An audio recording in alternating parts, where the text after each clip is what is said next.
안녕하세요. 주토피아 채널의 제이입니다. 2023년 디스인플레이션 시작하다. 오늘은 디스인플레이션에 대해서 알아보고 앞으로 2023년 투자에 어떤 의미를 갖는지 생각해 보겠습니다. 2월 FOMC에서 제롬 파월 연준 의장이 디스인플레이션이 시작되었다고 이야기를 했는데요. 작년 3월 FOMC에서 25bp 금리 인상을 하고 나서 그 이후로는 빠르게 금리 인상을 하다가 11개월 만에 처음으로 25bp 금리 인상을 하게 됐고, 이렇게 할 수 있었던 게 인플레이션 압력이 많이 낮아진 걸로 물가지수가 나오면서 시장에서는 이제는 금리 인상 속도를 조절할 거라고 생각하고 있었고요. 예상대로 FOMC에서 25bp인 0.25% 인상을 하게 되었습니다. 그래서 미국의 기준금리는 4.5에서 4.75%가 됐고요. 저번 영상에서 2023년 유망자산에 대해서 전망하면서 다룬 적이 있었는데요. 그렇게 1월달은 시장의 예상대로 흘러가서 자산시장이 반등했지만 제롬 파월 연준 의장은 인플레이션에 대한 승리를 선언하기에 너무 이르다라고 하면서 디스인플레이션이 시작됐다고 말했는데요. 여기서 디스인플레이션이 시작됐다는 말이 중요한 말이 되었는데, 그 이유는 시장은 작년 말서부터 올해 1월 초까지 인플레이션 압력이 저하되면서 기준금리 인상 기조가 변할 거라는 전제 하에 자산시장이 반등했던 건데, 연준은 어떤 생각을 하고 있는지가 물음표였거든요. 근데 이번 2월 FOMC에서 연준이 시장과 같은 생각을 하고 있다는 것을 디스인플레이션이 시작됐다는 말로 확인을 해주게 돼서 이번 1월달에 보였던 자산시장의 움직임이 2023년 내내 더 강하게 거침없이 표현될 거라는 전망을 하게 되기 때문에 이번 제롬 파월 의장의 디스인플레이션 발언이 큰 의미를 가지는 것 같아요. 디스인플레이션이란 단어가 생소할 수도 있는데 디스인플레이션의 정의에 대해서 먼저 자세히 알아볼게요. 경기가 침체돼서 부양을 해야 될 경우 완화적 통화 정책을 쓰게 되는데, 이러면 통화량이 늘어나면서 화폐 가치가 하락하게 되고, 화폐 가치가 하락하면 물가 상승이 되게 되는데요. 이 물가 상승이 되는 정도가 너무 심하면 인플레이션이라고 부르게 되고, 그렇게 물가가 크게 올라서 인플레이션이 심해지면 인플레이션 억제를 위해서 긴축적 통화정책을 사용하게 되고요. 다시 물가 상승률이 잡히고 고점에서 낮아지게 되는데, 이때 상황을 디스인플레이션이라고 합니다. 연준이 확인해준 2023년의 경제 상황은 디스인플레이션 상황이라고 볼 수 있고, 디스인플레이션은 결국 인플레이션 속도가 둔화되는 걸 이야기하고, 디스인플레이션이 너무 심화돼서 물가 상승률이 제로 이하로 내려가고 물가 지수 자체가 하락하게 되면 이때는 디플레이션으로 발전이 되게 됩니다. 디스인플레이션과 디플레이션의 차이점을 알아보면서 인플레이션, 디스인플레이션, 디플레이션, 디플레이션에 대해서 알아보면, 디스인플레이션과 디플레이션의 정의를 문자로만 공부하게 되면 아는 것 같으면서도 헷갈릴 때도 있고 정확한 의미를 알기가 어려울 수 있는데, 그림과 함께 공부하게 되면 좀 더 이해가 쉽게 되는 것 같은데요. 왼쪽에 있는 표는 미국의 전년 대비 물가 상승률 CPI 지수의 5년치 그래프이고,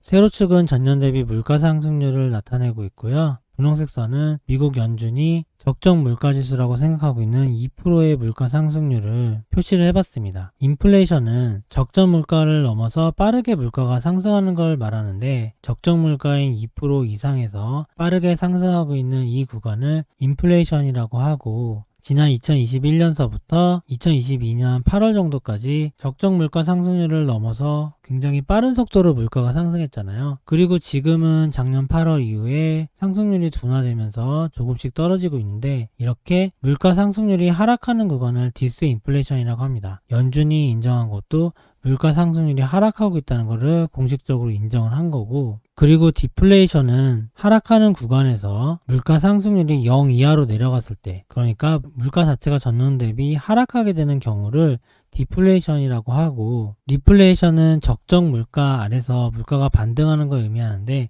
디플레이션이 되면은 적정 물가보다 물가가 많이 낮아져 있잖아요. 이때 시기에서 물가가 서서히 반등해서 적정 물가로 돌아오는 상승 구간을 리플레이션이라고 합니다. 그러니까 상승 구간은 인플레이션과 리플레이션이 있는데, 적정 물가 이하에서 상승하는 것은 리플레이션, 적정 물가 이상에서 크게 올라가는 것은 인플레이션. 그리고 하락 구간은 디스인플레이션과 디플레이션이 있는데, 디스인플레이션은 물가 상승률이 고점에서 내려오는 구간을 전부 의미하고, 디플레이션은 물가 상승률이 0 이하로 내려가면서 물가 자체가 전년 대비 더 하락하는 것을 의미합니다. 리플레이션은 디스인플레이션의 반대 의미라고 볼 수 있을 것 같고요. 디스인플레이션의 투자 전략을 살펴보면 연준이 디스인플레이션이 시작됐다고 발표를 했기 때문에 이제는 인플레이션 위협이 점점 낮아지고 있다고 공식적으로 선언을 한 격이 된 거고, 앞으로는 투자 전략에서 인플레이션 위험에 치중하기보다는 그 반대인 경기 침체 우려에 대해서 좀 더 관심을 가지고 투자를 해야 될 것 같고요. 2023년은 디스인플레이션의 시기가 되었는데, 디스인플레이션 시기에는 위험자산 주식이 안정적으로 상승하는 경우가 많은데요. 이유를 생각해보면 디스인플레이션이 시작되었다는 것은 바로 직전에 인플레이션이 끝이 났다는 거고,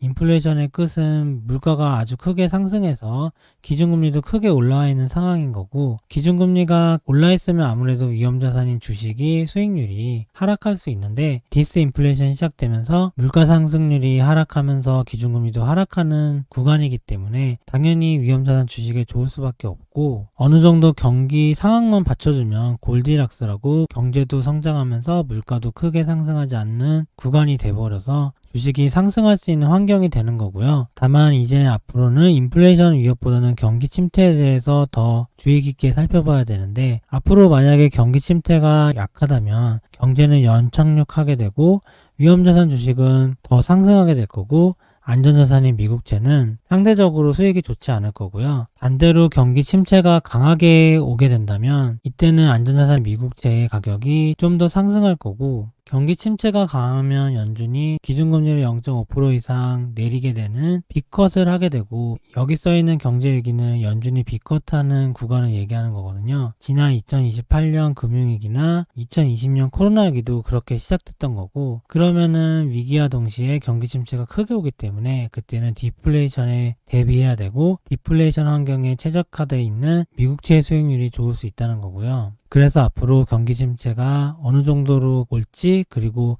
경제가 연착륙할 수 있는지 경착륙하게 될지에 대해서 잘 살펴봐야 될 것 같고, 바로 지난 금리 사이클을 복귀해보면 2018년에 주식시장이 많이 하락하고 2019년에도 전망이 좋지 않았는데, 2019년은 기준금리를 더 올리지 못하고 유지하다가 내리게 되는 디스인플레이션의 구간이었거든요. 그때 주식시장은 미국의 3대 주가지수가 신고가를 경신하면서 크게 상승했었고, 그 이후에 바로 2020년 코로나 위기가 터진 건데, 지금으로 대입하면 과거 2018년은 2022년의 하락장과 유사하고, 2019년의 디스인플레이션 시기가 2023년 디스인플레이션 시기와 유사하기 때문에 이번 2023년의 위험자산의 반등과 상승이 어느 정도가 될지 생각하면서 투자를 진행해야 될 것 같고요. 그리고 2020년을 기억하면서 앞으로 2023년 말이나 2024년에 찾아올 경제 위기나 디플레이션에 대한 대비도 철저히 해야 될 것 같습니다. 오늘은 2023년 유망자산 전망의 큰 기준이 되는 디스인플레이션을 알아보고 2023년 디스인플레이션 시기에 알맞는 전략에 대해서 생각해보는 시간을 가져보았습니다. 오늘 영상은 이만 마치겠습니다. 좋아요와 구독 부탁드립니다. 감사합니다.